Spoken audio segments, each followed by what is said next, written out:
Hey everyone, welcome back to Corporate Decoder, the place where we decode the hidden secrets within corporate filings. And let me tell you, Edesa Biotech's latest annual report is a bit of a roller coaster. Strap in because we're about to dive deep into a document that has got a lot to unpack. And we'll be exploring how all these pieces fit together to tell a story of a company fighting for its future. Before we dive in, if you love getting these kinds of breakdowns straight from the source, make sure you are subscribed. And hey, we also have a Discord community where we dive deeper into these topics, so check the description below to join us. Edesa Biotech Inc. is an interesting case, a company that has been busy developing innovative treatments for inflammatory and immune-related diseases. They tell us they're focusing on medical dermatology and respiratory issues. Their main players are EB06, aiming to treat vitiligo, a skin condition that causes loss of pigment, and EB05, a treatment for acute respiratory distress syndrome, or ARDS, a serious lung condition. They've gotten some positive buzz, including a nod from Health Canada and discussions ongoing with the US Food and Drug Administration for EB06. Their strategy is laid out pretty clearly. They want to get their late-stage drug candidates approved and out to patients. They're also looking to expand the uses for their current drug candidates and bring in new ones through licensing. The big idea is to address markets where there aren't many good treatment options. Let's talk about EB06 for vitiligo. The science behind it is about blocking something called CXCL10, which they believe plays a key role in vitiligo. They've seen some promise in animal studies, and crucially, they have regulatory approval from Health Canada to start a phase 2 study. They're also talking to the FDA about a similar study. The hope is to start enrolling patients by mid-year 2026. This is a big step, but it takes time and significant funds. Now, EB05 for ARDS, this is where things get really interesting. They reported in October 2025 that their phase 3 study showed paradiprobart, also known as EB05, met key endpoints. This means it showed statistical significance in improving survival and recovery for hospitalized patients with ARDS. Arkansas DS is life-threatening, so any improvement here is huge. They're also getting us government funding for a study on this, which is always a good sign of external validation. The company has also secured substantial funding. They have a significant agreement with the Canadian Government Strategic Innovation Fund, or CIF, for up to $23 million.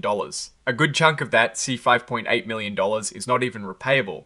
This is crucial because drug development costs are astronomical. This funding specifically targets their EB05 program, including clinical trials and manufacturing scale-up. This shows a strong level of government confidence in their work. However, let's not sugarcoat it.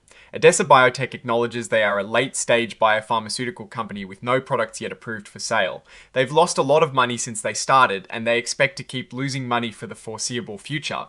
This is the reality for most drug development companies. The big question is always, can they raise enough money to keep going until they get their product to market? And that brings us right to the financial tables, because funding is the lifeblood, especially in this industry. As of the 30th of September 2025, their cash and cash equivalents were about $10.8 million. That sounds like a lot, but their operating expenses alone for that year were around $7.9 million. They also had a net cash outflow from operating activities of over $7.3 million. This means they are burning through cash fast. The good news is they managed to raise around $17 million in financing during the year, including from selling preferred shares and common shares under their at-the-market program. They also raised an additional $3.4 million after the year ended. But even with these infusions, they themselves state in the report that they may not have enough money to fund their operations through the end of fiscal 2026 unless they get more funding or cut back on spending. This is why going concern is a major theme in their auditor's report. Let's drill down into the balance sheet. At the end of September 2025, they had total assets of about $13.5 million. On the flip side, their total liabilities were just over $1 million. This seems okay balance-wise, but dig into the equity section and you see an accumulated deficit of nearly $66 million. That is a huge hole they are trying to climb out of. Their consolidated statements of operations show a net loss of almost $7.2 million for the year ending the 30th of September, 2025. This is an increase from the previous year's loss of about $6.2 million. So, while they are raising money, their operational losses are also growing. The cash flow statement really highlights their reliance on financing. For the year ending the 30th of September 2025, they had a massive cash inflow from financing of over $17 million. This came from issuing common shares, preferred shares, and also from their at-the-market program. Compare that to the prior year where they only brought in about $0.6 million from financing. This shows a clear effort to secure more capital, which is essential for their survival. Now, a major risk factor here is their dependence on licenses. They have key agreements for their drug candidates, like the one with Novimmune SAR for their anti-TLR4 and anti-CXCL10 antibodies. If these agreements fall apart, it could severely damage their progress. They also have a big pipeline of potential future milestones to hit with these agreements, up to $356 million with Novimmune, for example, and royalty payments if they ever start selling products. And then there is competition.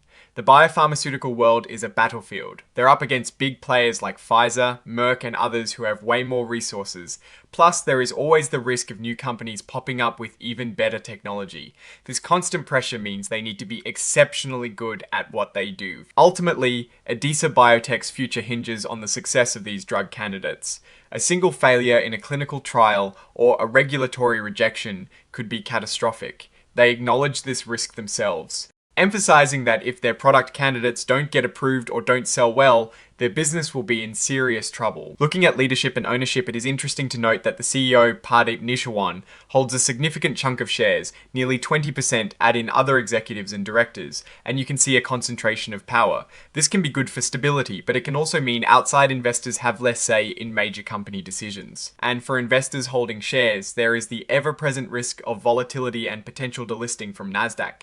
They need to stay compliant with listing rules, and if they don't, the consequences for share price and liquidity can be severe. So, what is my take on Edesa Biotech moving forward? They are in a high-risk, high-reward industry. Their scientific rationale for EB05 looks promising, and the government funding is a significant positive signal.